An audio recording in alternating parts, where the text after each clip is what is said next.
and get settled in. So while we wait for folks to filter in, I wanted to make sure that all of you are aware that our annual conference, XYPN Live, is fast approaching and you won't want to miss it. We will be in Denver, Colorado, October 8th through the 11th. And it really is a financial planning conference like none other. It's a really casual vibe, but there's amazing content, great networking, just a wonderful group of people to spend time with, like-minded fee-for-service folks that you'll have the opportunity to get to know. Jake, I know that you've been a few times. What would you say, 2 thumbs up? Absolutely. The one conference I attend each year. Perfect. Beverly, how about you? Have you been? Not yet. Not yet. Well, we got to get you there. So if you're thinking at all about attending, I would love to have you schedule a time to visit with one of our network navigators. They can tell you all about the conference and what to expect and why it's a good use of your time. And they have their own promo code that they can give you, which will give you a discount for a little bit off registration. So definitely worth a few minutes of your time if you're considering it. So now that we got that out of the way, I am thrilled to host this webinar today, everything that you need to know about making your first hire as an advisor, with 2 of our XYPN members, Beverly Johnson and Jake Northrup. And so before we officially get going here, just want to point out a couple of housekeeping items. On the top right of your screen, the first tab on the top, that is our chat function. So we're going to be posting resources in there, anything that we mention. For links, you can find that in the chat. You're welcome to chat in there amongst yourselves, but we're not going to be moderating that. If you do have a question you would like to ask, that is on the second tab down. So you can post the question there as we're visiting, and then we'll address that here in just a little bit, probably midway through the webinar. So any questions, put them in that second tab. One final reminder, we do host these free webinars every month, so be sure to register for our next hour together on September 7th, evaluating, refining, and increasing your fee, how fee-only advisors respond to market changes, with XYPN members Kathleen Coate and Tanya Nichols. And we will post a link in the chat to register for that. So I think we got all that boring stuff out of the way. So now I would love for our panelists to introduce themselves. Beverly, please tell us a little about yourself and your firm. Hey, good afternoon. My name is Beverly Johnson, and I own PJS Services Group and BDJ Wealth Management. And there are 2 firms that work together to serve my client base, which is primarily small business owners and women. That's where I focus. I serve everyone, but that's the focus of our businesses. And what they do is they work together to provide 3 services. We provide comprehensive tax planning for small businesses. We provide wealth management, and we provide comprehensive financial planning. So we provide those 3 services under those 2 umbrellas. I am the primary location of the company is in Dallas, Texas. We also work out of a new office in St. Robert, Missouri. I've been in business on my own for about 2.5 years now. Prior to that, I worked in 2 other firms for approximately 6 to 7 years. Perfect. Thank you, Beverly. Jake, how about you? Hey everybody, my name is Jake Northrup. I founded Experience Your Wealth in 2019.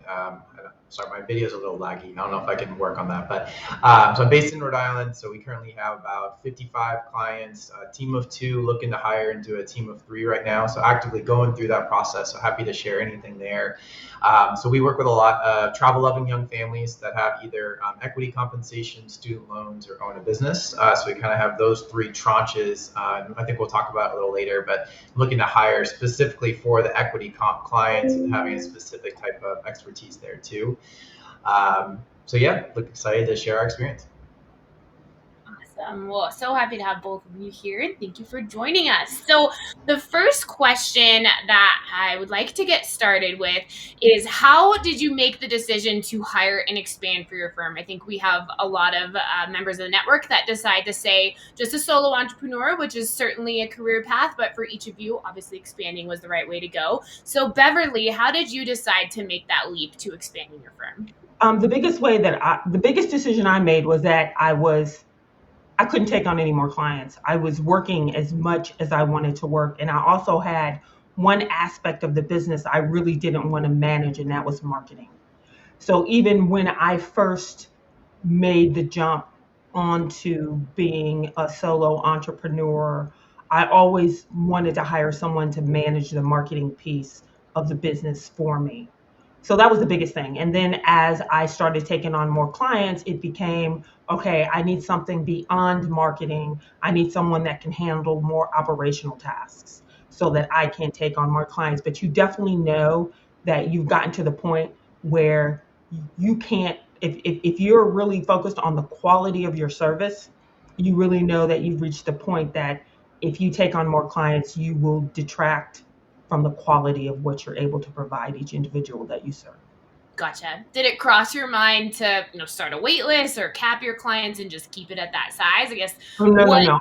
I did cap them until I could find someone that could. I just wouldn't take on any more clients until I could find someone that I could throw some tasks over to. Sure. Yes. Perfect. Thank you. Jake, how about for you? Yeah, for me, it was about 18 months in. So I launched November 2019. It was around June that I made my first hire, and I actually was not at full capacity at that point. And actually, when I launched, I was also like, I'm going to stay solo. It's going to be great. I'm going to have 50 clients. I'm going to have all the flexibility in the world. But what I quickly realized was I actually really, really like being a business owner. I didn't really anticipate that when I was a financial planner before and then stepping into it. So there's a really good chart that my business coach helps me with. It's sort of like one tranche is what you love and what you're great at. One is what you like and what you're great at. One is what you don't like and you're good at, and one is what you don't like and you're not good at. And for me, I really, really like the bringing in the business, the marketing, like the strategy. And I realized, yes, I love being a financial planner, but also I'm okay empowering others to step in and work with clients directly and sort of teaching them and training them. So I got really, really clear on sort of what, like, I do kinder questions. So I'm like, I always talk in life planning, but like what my ideal life looked like and what that looked like in the business. And then I worked backwards. And I realized that, I don't really want to be the person that has 60 clients. I'd rather have a few clients and have team members do it. So I actually did it pretty early.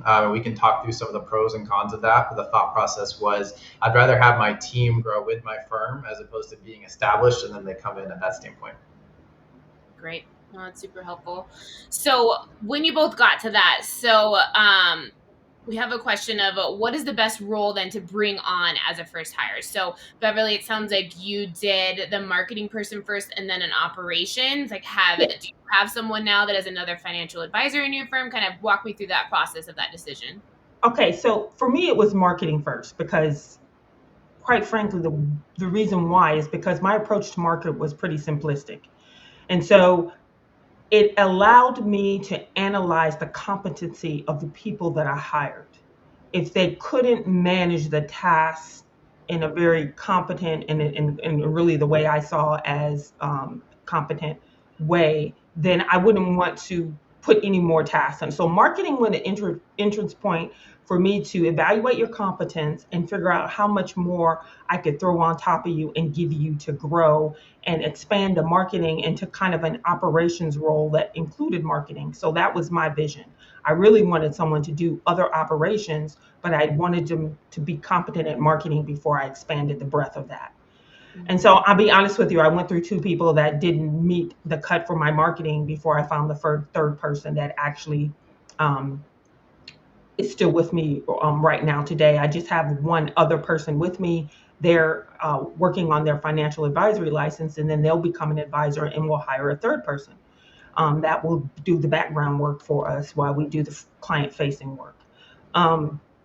And we'll talk about that with other questions. But really, my whole thing was driven by I want you to be able to perfect the marketing piece, and then I can throw other tasks on top of it.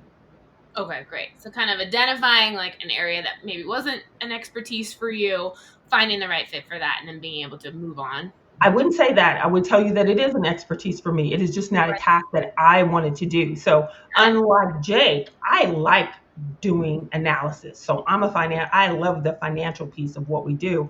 And I want to do more of the technical work and have someone else handle those kind of tasks. Perfect. No, that's super helpful. Thank you. How about for you, Jake, for bringing on your first hire? How'd you make that decision of what was the right role and your recommendations about that? Yeah, I think related to any business, there's two things that come to mind. One is what do you need? What's your bottleneck? And two is what can you afford? Right. So at this point that I was at, when I made my first hire, I was at 30 clients and 185,000 of ongoing revenue. I thought some of these metrics would be helpful for you. Also tried to prep for it.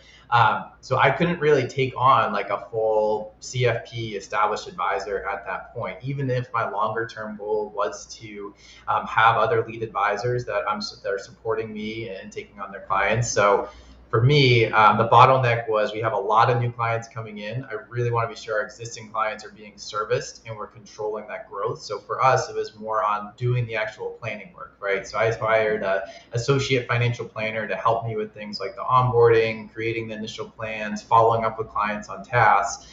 So I could focus more on the things that I loved, right? It was like growing the business, meeting with prospects, thinking through the high level strategy.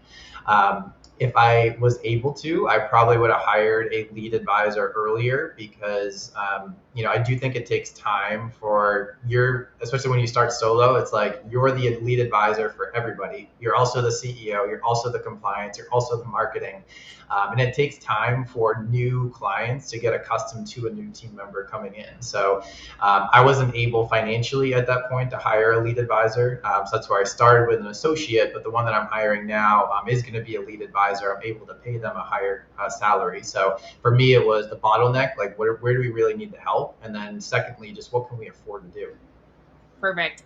And how do you create that budget then? I mean, do you look at other job postings? How do you account for if you're offering a job where really anyone can be anywhere, right? Like, how do you be competitive in the marketplace when you have such kind of a broad network? For you, Jake. Yeah. So the CFP, I use the CFP career path. If anyone doesn't know that, there's a really good study that was done that shows like the prongs of the ladder of becoming a financial planner. What's the typical responsibilities, the comp for all of that. I also just talk to other firm owners, like typically the ones that are a little bit bigger, like some of the larger RIAs to get the staff in place. I've sort of set a rule for our firm. I want to be at about 70% of comp. Like I'm never, in terms of like the parameters, I'm never going to be at the 100% because we work with young families and we can't charge them $30,000 a year, right?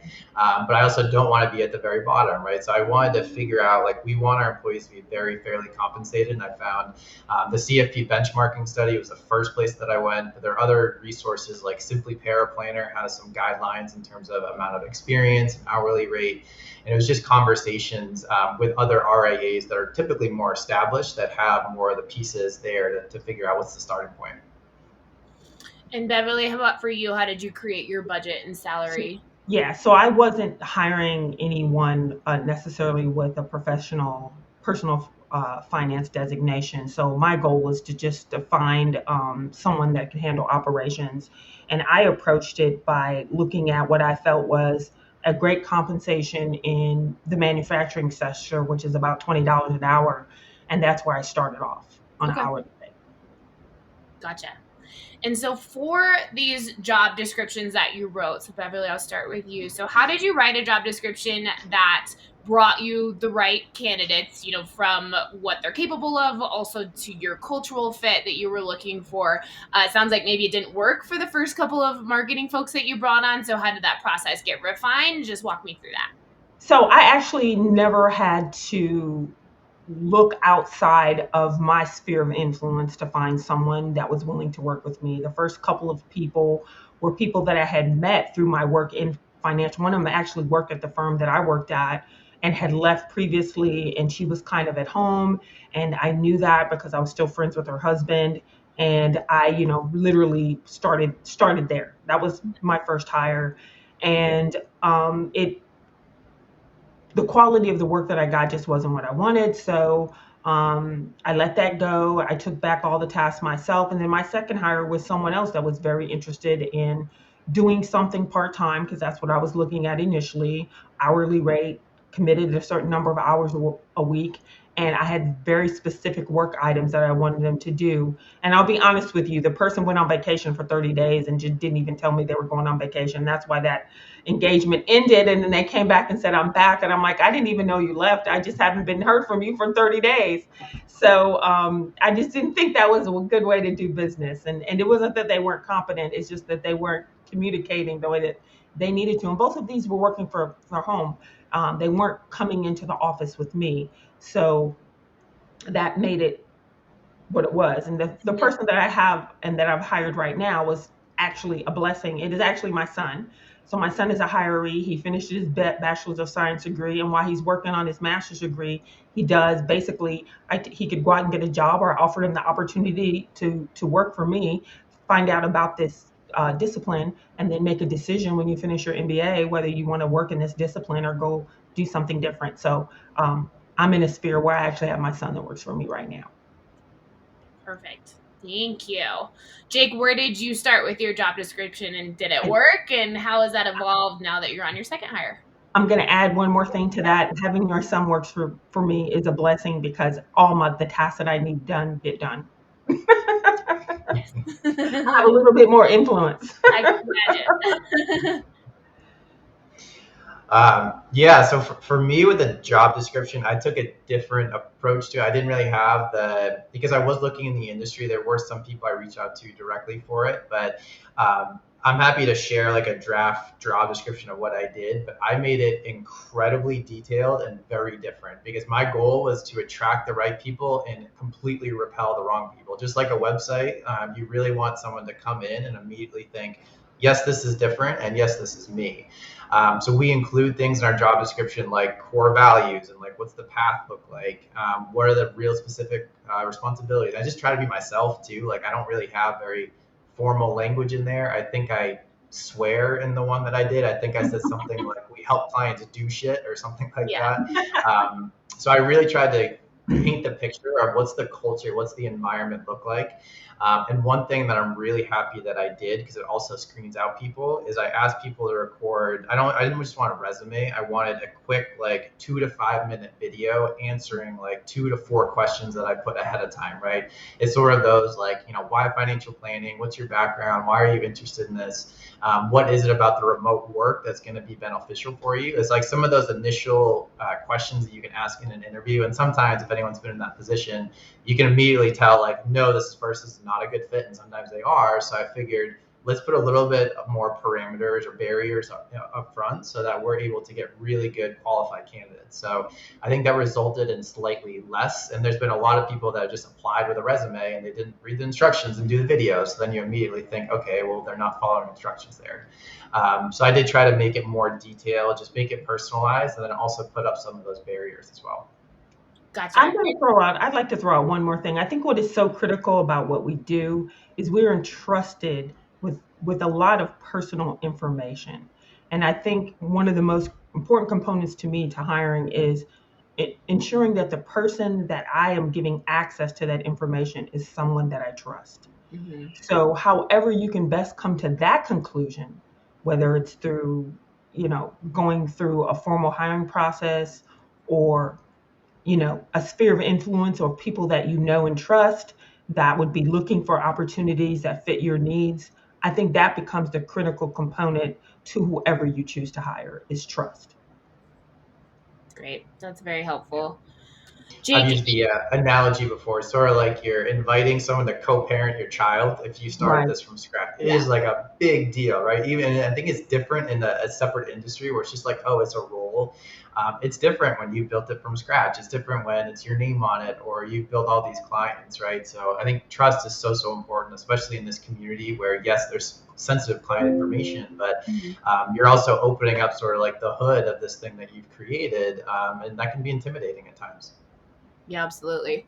Jake, where did you advertise your job openings, and have you found one platform to bring you better candidates than others? Yeah, so it's been sort of a shotgun approach a little bit. So places that I've posted that have been really good are XYPN Facebook group. Gotten a lot of traction from that. FBA Activate Facebook group as well. So those are two that I got a lot of applications from. Other ones like LinkedIn. I did pay for Simply Paraplanner. That's the only place that I paid where you can do a 30 or 60-day job description. I got a lot of applications there. And then it was just like natural network and some reaching out too, right? Like I think I really wanted to ask for help. So I sent it to people in my network and said, hey, this is exactly what I'm looking for. Are you willing to share with your network or let me know from there? But it's definitely been a shotgun approach. It did result in a good amount of applicants the first time and this time too. So I think there are a lot of people too in the XYPN Facebook group that are sort of lurkers and they don't often like say anything, but they really stay in touch with different job opportunities, or they're thinking about starting a firm, but they don't really want to take that risk. And I think it's a really good place to post as well. I think it's only Mondays you can do it. Yes, I think that's right. How long should someone give themselves, from the time? So if I decide to hire today, like, can I expect to have someone hired in 3 months, 6 months? Like, what's kind of a reasonable expectation for that? Jake, what do you think? Yeah, the first hire, it was pretty quick. It was about a month. This one is probably about 6 to 8 weeks that we'll be at, and we'll get into probably like the interview process there. Often the schedules need to overlap, a lot of different things, but it depends on the amount of parameters that you put in place. This time I specifically put an application deadline on when people need to apply by, and I didn't do that the first time because what I realized was the first time everyone applied, like I fell in love with everyone right away. I was like, holy crap, someone wants to work for like this baby I created. So putting the deadline in place, it just allows me to be a little bit more objective and rational with some of it. So I would say I'd say low is probably 6 weeks to 2 months. High could be up to 6 months if you're waiting on the right person. Yep. Beverly, what are your thoughts on it? Well, my thoughts is I haven't hired an advisor. I've had advisors that have talked to me about working with the firm. I have not been ready to do that Mm-hmm. and go down that walk yet, primarily because I was still putting all my processes in place. And I think the most important thing to me was to hire an assistant that can make sure that the assistant that I've hired, obviously is my son, but we're going through every system. We're making sure everything is aligned. We're making sure that our processes are in place and that everything inside the operation between me and that person is running smooth. And then I feel like I can bring on the next advisor to kind of work with me because everything there's a good foundation laid. So when you make a transition from one firm to another firm, getting your new foundation laid takes some time, and that's what I wanted to do first. So I would say when it comes to the whole hiring processing and looking at what I would do, um, my approach would be more like, um, and my approach would be more like really looking at my sphere of influence first, and Mm-hmm. people that I know, people that I work with, people that would come highly recommended to me in that space before I would probably approach just going out and putting out an application. And I only say that because I went to financial planning school. I actually know lots of people that are running solo firms. And I honestly believe my first approach would be to go to some of those and say, hey, could we combine before I would just hire into my firm? Does that make sense? Yeah, no, absolutely. That's very valid. Thank you. So, Jake, for your job postings, what does your interview process look like? So, it sounds like you have a video to start. Do you ask for a work sample? How many interviews do you have? Kind of what does that all entail? Yeah, good question. So it's first round interviews. Sorry, my video is getting a lot worse here. It's first round interviews, and that's just about 60 minutes getting to know them, sharing them details about the role and all of it. If they get to the second round, there's two things I have them do in between. One is a DISC assessment. So I specifically work with a firm called Paragon Resources. They're phenomenal. I wish I hired them before, but they get really in on personality tests. They get in on work environment. They get in on the type of role that you're looking at. They'll also look at your job description and sort of match that to what you're looking at and making sure the wording is attracting the right people. So in between the first round and second round, they do a disc assessment, and there are also written case studies as well. So I have like mock client examples and other things for them to go through. This depends on the role, right? So the first hire that I made was more of an associate. So, the level of complexity of those are going to be lower. The one that I'm doing now is going to be a lead advisor. So those are going to be a lot more complex there. So then after that, I have 2 other interviews. One is someone in my study group, if I can get them to do it with some of the people, because I really want that like outside objective perspective, people that know me but don't really know the ins and outs of the firm yet. And then second is potentially with my business coach as well. So I really surround myself with the people and try to get them involved because it is a big hire to make. And if they do make it through that full process, the last step would be just like confirming comp, confirming expectations, time frame to make sure everyone's clear before going through that. But I highly recommend the DISC assessment. There's a lot of similar ones like Colby, DISC, predictive index, like using something in there to help supplement what you're getting from those interviews. Yeah, I think Strength Finder is another one out there too. So yeah. Amy, may I throw out one more comment to that question? Please. I think XYPN is a great place for me to find hires also, which is part of the reason why I partner with XYPN. So I partner with them for that. But one of my things that I discovered that is really critical for hiring another financial advisor is being in other firms. The cultures of the firms were significantly different. Yeah. So culture and making sure that whoever you're hiring into the firm is aligned with the culture that you're trying to create inside of your company is probably the most critical component. And sometimes you find those people randomly. Sometimes the best way to find them is through networks of people that you already know. Mm-hmm. Yeah, absolutely. We do something similar at XY. We do peer interviews as part of our interview process. And one of the questions is that we think about is like, if I was traveling with this person, like, is it someone I would just tolerate or is it someone I actually want to hang out with? Like thinking through, like, are they a culture add-on? Are they just a culture fit? Are they a culture detractor? So I think that's very helpful to think through. So let's see. So once you've made the hire, how do you contribute to a successful onboarding experience? So how do you inoculate that person into the firm? How much time do you spend, training them on just like policy and procedure and then also their job and then just getting them, completely settled? Like, what is that experience like? Beverly, do you want to start for us? Yeah, well, for me, it starts with going through my schematic. I have a schematic that gives you the overview of the company. So I was formerly an engineer, so schematics work really well for me. So I have a schematic and I talk about it through the schematic, and it's always a piece of reference material that they can use to kind of understand all the moving parts and what we do and how we do it and what all the systems are and what systems drive what processes in my company. And then from there, again, my onboard always started with marketing, the simplest thing, but obviously for what we do, the most important thing, right? Not only to bring in new clients, but also to continue to communicate with the clients that we have and make sure we feel connected. So the marketing is where they start. And then from there, I have a built-in for my operations manager now, I have a built-in training plan. And as they master one task, and get that, then we move on to the next task. So we do it task by task based on the responsibilities that I've assigned to them. And once they've mastered it, sometimes I can just give it to them, and sometimes I sit down and I actually show them and walk them through it one time. And then, I'm always about check, and recheck. So, even when I hand it off to them, I always check it before it goes out. Because obviously, when you're a small business, everything that comes out of your business is still a reflection of you. It doesn't matter who does it. So, making sure that that is accurate and complete and done correctly is significantly important. And then, as they feel more comfortable and I see the level of confidence rise, to give them the flexibility to manage those tasks on their own, but still keep me connected that things are done, things are accomplished. And we have systems that let me know that, hey, this got sent out or this didn't. And most of the correspondence that goes out, I'm on copy. So at least I can review it and make sure that I'm comfortable that what we sent was what we wanted to communicate. Gotcha.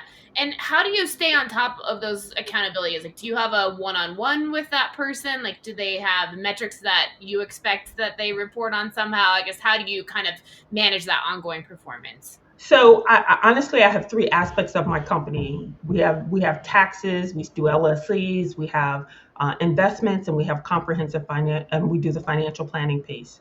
I start off with starting them off in marketing.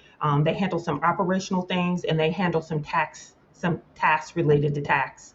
And they actually manage the whole tax system. I get out of that piece. So they start off by managing that system and all the clients that we have sitting in there, and then they go into the planning piece, which is just creating the framework from which I work with, actually taking the client information, putting it into the spreadsheet first, and then I take it from the spreadsheet and finish it up. But just doing a lot of prep work that saves me time that I don't have to do. So I literally train them on how to do these tasks and just keep training them. It's like OJT, basically, on the job training, Yep. and we get to going, and that's how it works. And we just do it task by task and client by client until we build up competency. Great. Thank you. Jake, how about for you? How do you navigate a successful onboarding experience? How much time do you spend with your new employee? And then for ongoing performance, like what does your check-in look like? Yeah, I think expectations up front is really important for the employee and for you, right? Like, what's the training path look like? How frequently are we meeting? I think this is in particularly challenging when it's a remote employee. So when I'm in Rhode Island, my first employee was in Tennessee, and it was sometimes challenging because you don't have that like collaboration that you have like when you're in person, right? So actually something I'm going to do differently for this next hire is I'm probably going to go fly to wherever they are for like 3 days, like come with a laptop with all the software and everything on there, and sit in person with them and walk them through a lot of it. So that's something that I learned differently. It was challenging from the first time, learned differently doing it for the second one. But it takes a long time, right? Like it is a long time to get people accustomed to the systems and the compliance and how you work with clients and all of that. So I think what I need to also do differently this time is be very intentional about my time that I have to dedicate towards it, right? So maybe stopping new client growth or pausing certain things over here, reallocating time differently. So it definitely takes a good amount of time. I think expectations are really important. Beverly, it sounds like she has amazing systems and processes in there. We use something similar. We had something called Meister Task, which is like a project management software where we brought them through a different components. So there was training on financial planning and investments and different things. So all of the training sessions had specific topics that we were going through. Great. So And I know, I want to piggyback on this too. Like even the CRM that we use through XYPN, it allows you to build processes in it. So if I onboard a client for financial planning, I put them in my CRM, and then I have every task outlined, and it prompts us with all these tasks that we get to go through, and that's right inside the CRM that we use with XYPN. great. And that's Wealthbox, right? Is what you Yep. use? Great. And so then I know, Jake, you wanted to touch on this. What does it look like from a compliance standpoint from your firm to bring on a new employee? Depending on what state you can hire in, what forms need to get updated, like walk us through compliance. Maybe Jake, you want to start with that? Yeah, I was a fish out of water with this. So XYPN first has amazing resources. They have these XYPN Academy. It's like everything you need to know about your first hire in terms of compliance that you need to do and HR and all of that. So I first started there and created the plan. But what I didn't think about was if you are registered at a state level and not SEC, if the person that you're onboarding is going to be giving investment advice, so they're going to be an IAR, you need to register in that state, right? So that's going to take a lot of time before they can actually start giving advice. So for example, we're registered in Massachusetts and Rhode Island. Our employee lives in Tennessee.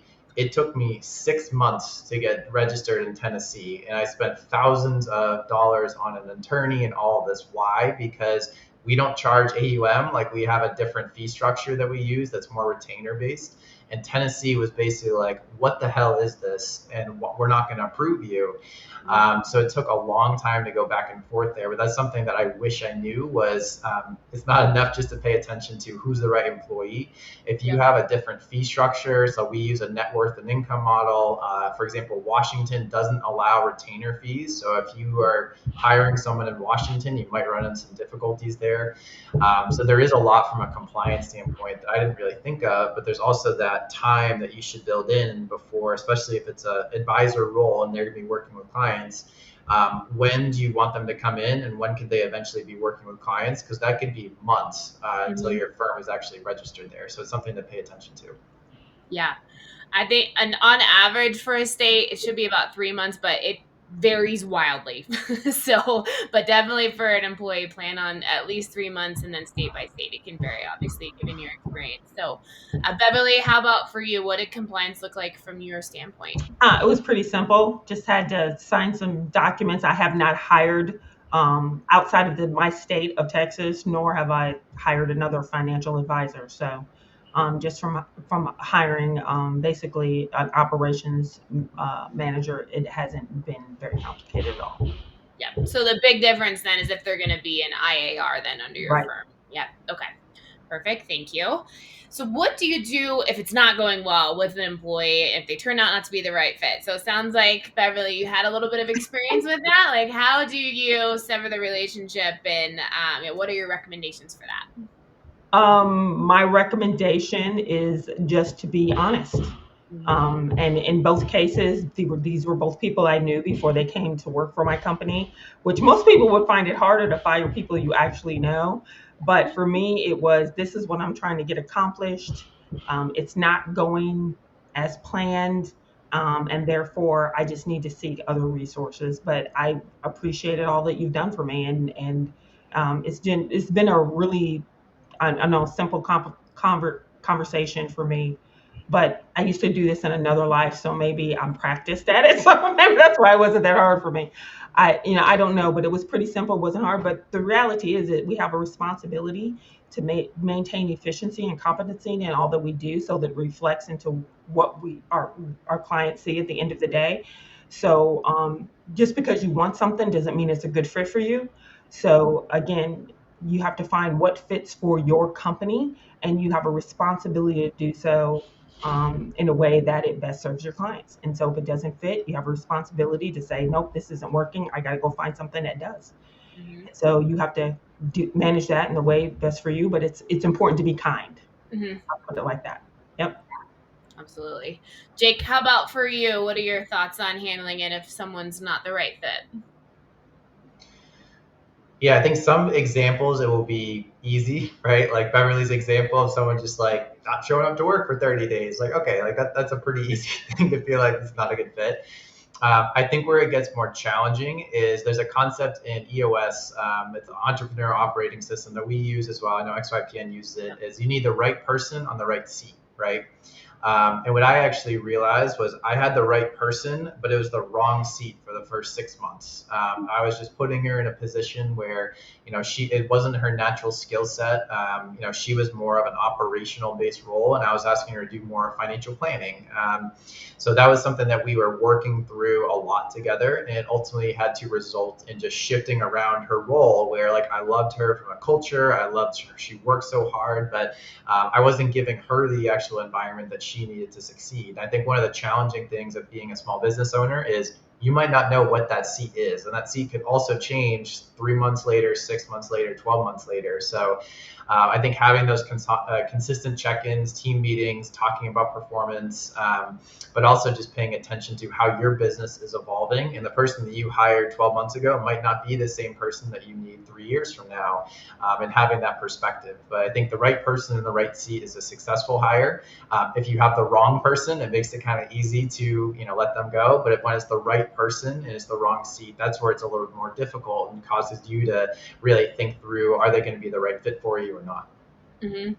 And so how did you figure out the right seat then? I mean, is it your business coach that helped talk you through that, your study group? Is it just something you worked out with her? I guess, what does that look like? Yeah, all the above. Business coach, study group, talk through her. It was, what are you really thriving at? Like, what do you enjoy most? What does the firm also need? Kind of getting back to that grid I talked about before. What do you love and what are you good at? What do you like and what are you good at? What do you not like and what are you not good at? And luckily for us, the things that I don't like and I'm not good at is what she thrives in. right? So more of the compliance and operations.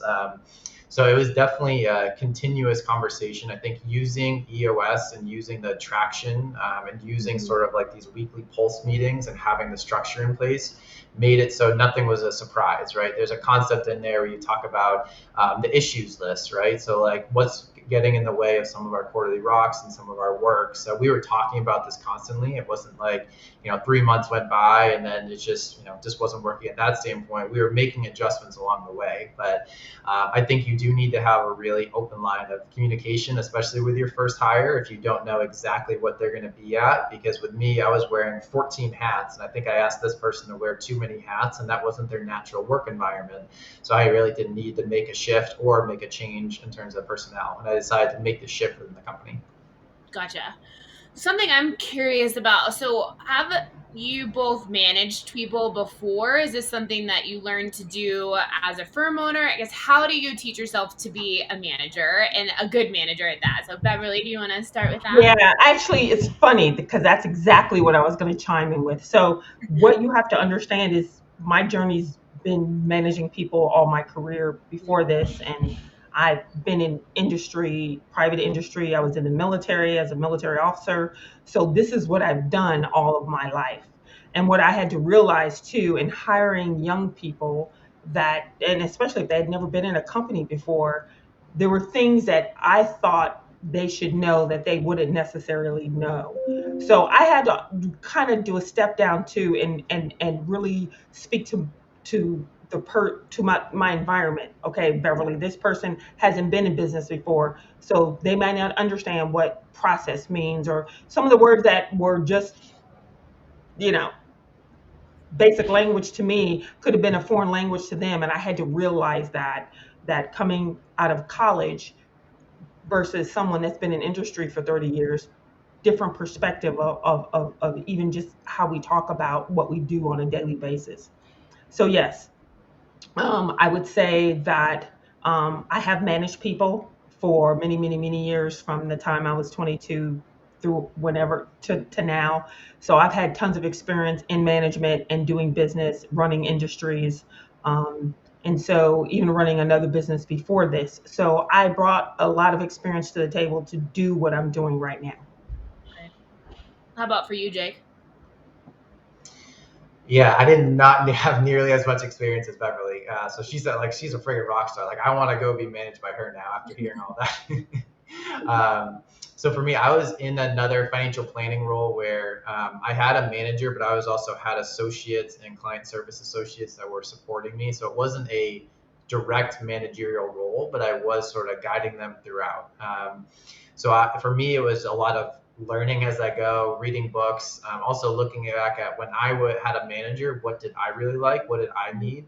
And then also just being really upfront with whoever you hire. It's like, what do you need from a manager? What do you really need to thrive? And then making sure that you're flexible as a manager, right?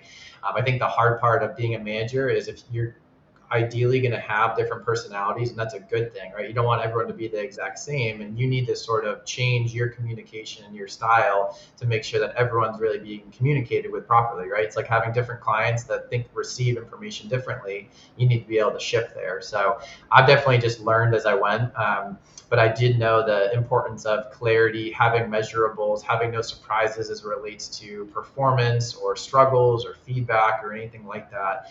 I always hated at my last firm that there was like once a year was reviews. And I felt like I'd go 12 months and be like, how am I doing? Am I going to be getting the raise? Am I going to be doing this? And so I wanted to have a lot more checkpoints in between. So there was just no surprise in terms of where we are and where we're going together. Great. And I think like stuff like the disc profile can help, right? Because it tells you like how that person likes to be communicated with, how that person likes to be recognized. So it kind of gives you a starting point in some ways. Yeah, and maybe it's not perfect, but it at least starts, as you mentioned, let's have an open conversation about this. So your disc results mentioned this, how do you like to receive feedback, or what's the best training way that you like to receive information? Is it on the job? Does it give you things on advance to work with? So that's why I like those tests where, it's probably not perfect, but it's just a starting point for a conversation with your team. Perfect. Okay, well, we've got a few questions attendees have asked live that we're going to switch to for a minute. So, first one I see here is, are you engaging these individuals as W-2 employees or 1099 independent contractors? So, Beverly, what you got? So my operations manager is now 1099 contractor. They have expressed a desire to become a financial advisor. That's part of what we kind of talked about. Once they pass the financial advisor exam, they will become a W-2 employee and get a raise. Part of that strategy is to motivate them to do better, become more, and move into a field that they've expressed a desire for, and just continue to kind of hang that carrot out there that they'll continue to do the work to get where they need to go, so that they can become a W-2, and then we'll move on from there. Okay. And are there tax implications that helped you make that decision? Or I guess, how do you decide between having someone start as W-2 or 1099? Well, they were 1099 because they only work for me part-time. So my operations manager is also an MBA student. So Okay. they're not with working every day of every week. I get 20 hours a week. Within those 20 hours, there's a specific number of tasks that are expected from that, and I pay them on 1099. They are tracking to get their advisory license about the same time they're going to finish their MBA. And if they Okay. decide that, yes, I want to stay in this industry, then they'll move to W-2. Perfect. Thank you. Jake, how about for you? Yeah, mine's a little unique because mine are W-2 employees. They're full-time, but I allow them to make their own hours. So in other words, like, they have freedom in terms of when they work. And one of the rules with W-2 versus 1099 is the amount of control that you have over their schedule, right? But I did think about it more as like, you know what? They're going to be attending client meetings. They're going to be team meetings. I do need them to be present. It's not truly like they can just take 4 months off without like talking to me about it. So it's also more simple from an employee standpoint. Like, I didn't want them to really be dealing with, being self-employed and all of that. And honestly, Gusto makes it super easy. So Gusto is what I use for payroll in terms of the onboarding and getting the right state tax compliance and insurance and all of that. So because they are full-time, it's pretty much a no-brainer. They were W-2. If it was part-time, I could see you going back and forth with it, right? I think there are pros and cons to each of them. I think for me, I felt like I'm going to be growing my team past me anyway. I'm eventually going to have to get payroll in. I might as well just like bite the bullet and do it now, because I know future employees are W-2. But you could have, if you had a lot of part-time help, you could just keep it as 1099 and keep it pretty simple there. Gotcha. Great. Thank you. Let's see. Next, this question is for you, Beverly. How many clients did you have when you felt that you were at capacity? Actually, right around the 100 number. I can't tell you exactly what the number was, but I can tell you that when I left my firm, the clients there came with me. That was kind of part of my contractual work. Well, actually, there were two sets. I had my set of clients at that firm, and I had their set of clients. And my set of clients definitely came with me, but their set of clients came with me too. So that was a lot of actually drama, but so I was literally, I don't remember how many that was, but when I started feeling distressed, because you start feeling it like, okay, I got a lot of things that I still need to do, but it should be the end of the day. And I'm all about work-life balance. I am not a workaholic. I want to enjoy life too. And so I realized that I was at capacity because of the number of hours that I needed to work in a day. And I would tell you that I decided to kind of figure out where my client count was. And I would say, and I think the number they've always used is around 100. So I would definitely say I was around that 100 number of just feeling like, okay, the pressure's on now. Okay, great. And I threw a few things in the chat in case it's helpful. Like, I always found when I was hiring, like, having some metrics to start. So as Beverly mentioned, like, for her, it was that 100 mark. I was a little lower. So like right now we're at 56 clients and about 350,000 of revenue. And that was the first like lead advisor hire, right? My first advisor hire was more support. And we're probably also going to be looking at hiring next spring or summer. And my estimate's going to be around 75 clients at that standpoint. But I have no friggin' idea what's actually going to happen with the business, right? It's sort of helpful to like go through this and figure out, like, for you, what can you afford what do you need for net income? Because that is a core component of it, but also it's capacity, right? I think Beverly mentioned it. It's just sort of like this gut feeling where you're like, there's just not enough hours in the day. I've outsourced all that I can do, and I still have 50 emails in my inbox. I feel like existing clients are not yet getting like poor service, but it's like on that line. So I think there's a mix of the tangible things that you can have, but also like that gut feeling that you have as well. And I'm going to throw out one other thing, Amy, is that probably the other driver for me was realizing I was getting ready to have a state regulatory review, and I did not have enough time to serve clients, make sure everything was regulatory was set for that review, and I knew I needed to manage both pieces. I felt like I was doing everything right, but I also know I needed to commit some time to making sure everything was right for that review. So that was the other driver for me, is that knowing I had a major inspection coming up and I had to make sure everything was set for that inspection was a critical component. Gotcha. No, that makes sense. That's super important. Yeah. And then just to add on to that, similar to us, but different, is we're hoping to start a family in the next 1 to 2 years. And I don't want to be working the hours I'm doing now when you have a little baby running around, right? I'm sure a lot of you are parents with it. So there's also that life event circumstances that you really need to factor in, right? Like, what do the next few years look like for you? Can you afford to take a step back in income now? Because that's what you're going to be doing with hire in order to support you better in the future, right? So I think having that perspective of what's going on in your life and then making sure that your business decisions are connected there is super important. Yeah, the layers to that decision. Okay, so from Marianne, if you offload social media marketing, how do you ensure your hire doesn't step out of line, like accidentally offer advice on your behalf? Do they submit answers to you for review, and then are they allowed to post them once approved? So, yes, do you have something like that in place? And then if so, how do you mitigate some of these factors that Marianne brought up? My social media marketing goes one way. So I create content and I provide it to my clients. There's no response feature as a part of what I do, and no content is sent to my clients unless it is approved by me. So I make sure that even if they come up with content, they send it to me for review and approval, and then I will allow them to load it and send it out. And even when they load it to send out, it comes to me first for review again, and then they send it out. The last thing I want to do is send out marketing that is incorrect. So that is very critical component of what we do in our business, and we have to give it a check, and recheck before we send it out the door. Gotcha. Thank you. Jake? Yeah, I have a different angle on this, more from because I wasn't hiring social media support, but my employee wanted to continue posting on social media. So there's like, and I was like, that's great, right? Like, you want people to have their own brand and feel like it's aligned there, but there's a lot of education that you need to give up front in terms of what you can and can't do, right? So like, don't talk about investment results, don't talk about specific funds that you can do, right?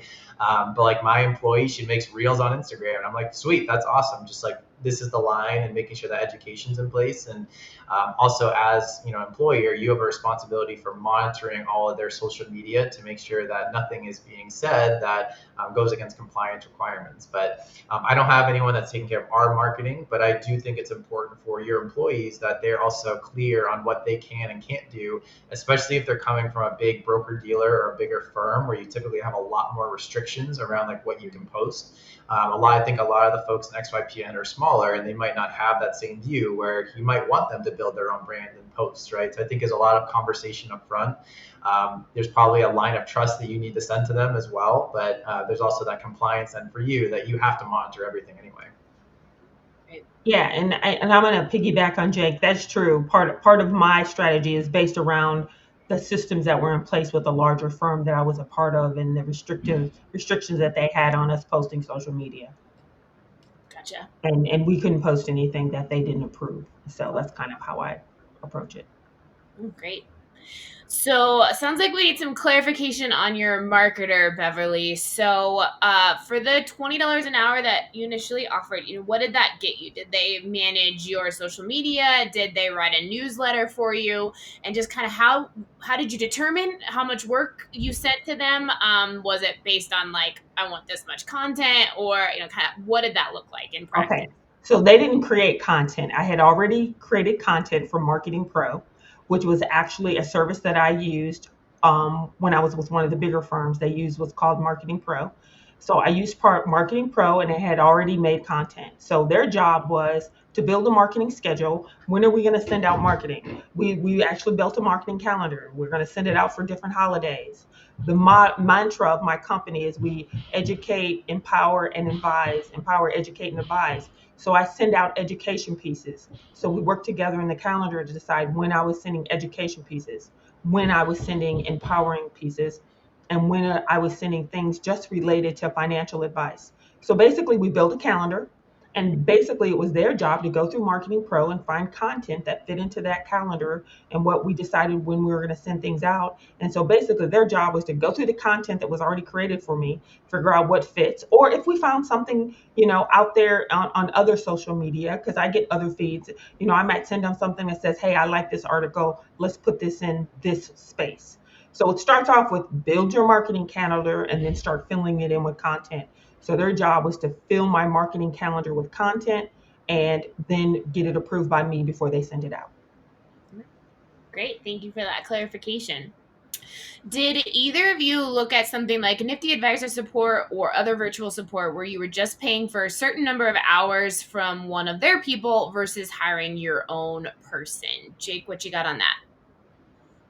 Yes, I used Nifty actually before my first hire. So I used Nifty about 14 months in, 16 months into running my business. I felt like it was putting Band-Aid on something that needed stitches.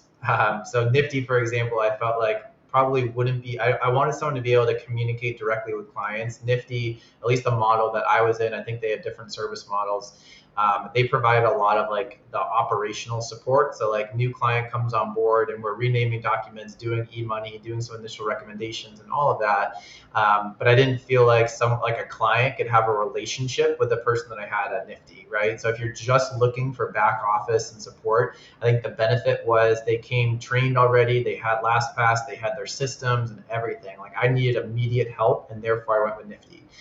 Now it was more expensive, right? So like they charge the way they do for a reason because they're giving you that convenience as well. So I felt like they were my bridge between when I needed to hire and when I was actually ready to hire, and that was a very, very valuable bridge. But for me, I didn't feel like it was a good long-term fit. Like I really wanted someone that clients knew they had more than just me behind the scenes. But if you wanted to stay solo, I think they're a great solution, or other paraplanners that are able to support you behind the scenes. They don't have to be client facing.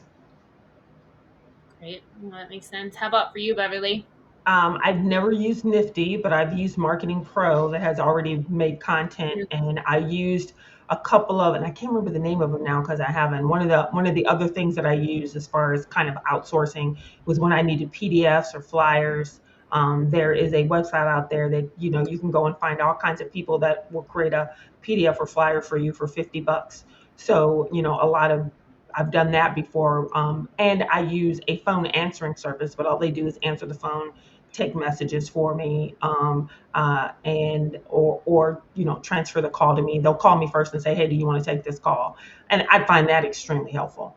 But I've never used kind of an administrative assistant type service. Gotcha. Great. So another question I got here. So will there be a summary including the job listing? So Jake, you had thrown out there that you would send out your job or offer up your job description. Do you feel comfortable putting your email in the chat, or we can put mine and people can reach out to me and then I can disseminate whatever is best for you? Yep, yeah. Let me get it, and I'll put it in the chat, and I can also, if anyone wants to email me, I'll put it in the chat there too. Okay. And Beverly, you're welcome to as well if you feel comfortable doing that. So, gosh, man, we got through all of our live questions, all of our pre-submitted ones. Any little last words of wisdom? How about Beverly? Any one thing you want people to leave this webinar from with? I think if you're focused on hiring someone, the three things I would think about: one, what are the tasks that I really need that will help me be more efficient by passing them over to someone if it's kind of an operational atmosphere. If you're looking to have someone as an advisor join your firm, just kind of, again, what level of confidence do you want in that person, so you understand how much time it's going to take from you to make them actually value added to your firm.